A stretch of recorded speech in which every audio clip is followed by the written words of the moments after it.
আমরা কিন্তু সারাক্ষণে 33 বছর কোর্টে থাকি, তো সেখান থেকে ওই জন্য আমরা হয়তো আমাদের সময় বেশি দিলে আমরা আইন প্রণয়নে আপনি সহায়তা করতে পারবো, এটা আশা করছি। আমাকে বা যারা প্র্যাকটিসিং লয়ার তাদেরকে দিলে আপনি হেল্প করতে। আপনি একজন পেশাজীবী আইনজীবী এবং লিঙ্কন থেকে ব্যারিস্টারি ডিগ্রি লাভ করছেন।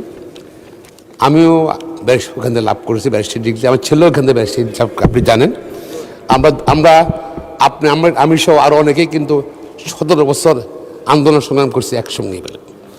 তো আপনি ডেপুটি হওয়াতে আমি আমার নিজের পক্ষ থেকে আপনার অভিনন্দন জানাচ্ছি। পাশাপাশি সুপ্রিম কোর্ট বার অ্যাসোসিয়েশনের সভাপতি হিসাবে আপনাকে অভিনন্দন জানাচ্ছি। সারা বাংলাদেশ সংগঠন বাংলার বার কাউন্সিলের নির্বাচিত সদস্য হিসাবেও আপনার অভিনন্দন জানাচ্ছি। আমি আশা করি আপনার আইন পেশায় যে অভিজ্ঞতা, আর এটা আইনসভা আইন পেশায় যে অভিজ্ঞতা, সব কিছু মিলেই সংবিধানের উপর আপনার দখল, আপনি ইনশাল্লাহ আমরা আশা করি আপনি নিরপেক্ষভাবে এবং সংসদ পরিচালনা করবেন, সংসদকে আরও উচ্চ স্তরে নিয়ে যাবেন। আমরা আপনার মঙ্গল কামনা করছি। পাশাপাশি মাননীয় স্পিকার, এটা আইনসভা, এখানে যারা সবাই তো এখানে আসেন, কিন্তু যারা আমরা ফুল টাইম প্র্যাকটিশনার, আমি হাইলি প্রফেশনাল মানুষ, আমাদেরকে যদি একটু বেশি সময় দেন, যারা হাইলি প্রফেশনাল, অন্যের কাছে অ্যাডভোকেট আছে, ব্যারিস্টার আছে, কোর্টে যায় না। আমরা কিন্তু সারাক্ষণে 33 বছর কোর্টে থাকি, তো সেখান থেকে ওই জন্য আমরা হয়তো আমাদের সময় বেশি দিলে আমরা আইন প্রণয়নে আপনি সহায়তা করতে পারবো, এটা আশা করছি। আমাকে বা যারা প্র্যাকটিসিং লয়ার তাদেরকে দিলে আপনি হেল্প করতে পারবেন। আমি যে পয়েন্টে আমি আসছি, মাননীয় সংসদ সদস্য হাসান আবদুল্লাহ সাহেব যে কথা বললেন, পরবর্তী পর্যায়ে আবার বাস হলো আমাদের মাননীয় চিফ হুইপের সঙ্গে মাননীয় সদস্য হাসান আবদুল্লার সাথে।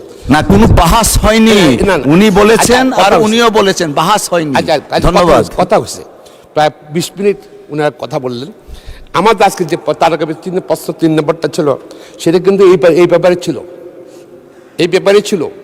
সেটা যদি আছে তার কাছে প্রশ্ন আজকে উত্থাপিত হতো, যদি মাননীয় মন্ত্রী উত্তর দিতেন বা আমি যেটা প্রশ্ন করতে পারতাম, তাহলে আরও আমার মনে হয় যে এই সমস্যাগুলো যে ফেস করছি আমরা, যেটা ধরেন আজকে অনেক জায়গায় মোফ সৃষ্টি হচ্ছে, একজনের সম্মান নষ্ট হচ্ছে, বিশেষ করে নারীরা বেশি ক্ষতিগ্রস্ত হচ্ছে, প্লাস পুরুষরাও ক্ষতিগ্রস্ত হচ্ছে, সবাই এই যে সম্মানহানি হচ্ছে। আমার মনে হয় এবার সরকার এই যে আপনার আইন করেছে সামাজিক যোগাযোগ মাধ্যম, দরকার প্রয়োজন, এটা নিয়ন্ত্রণ করার জন্য সরকারের দায়িত্ব।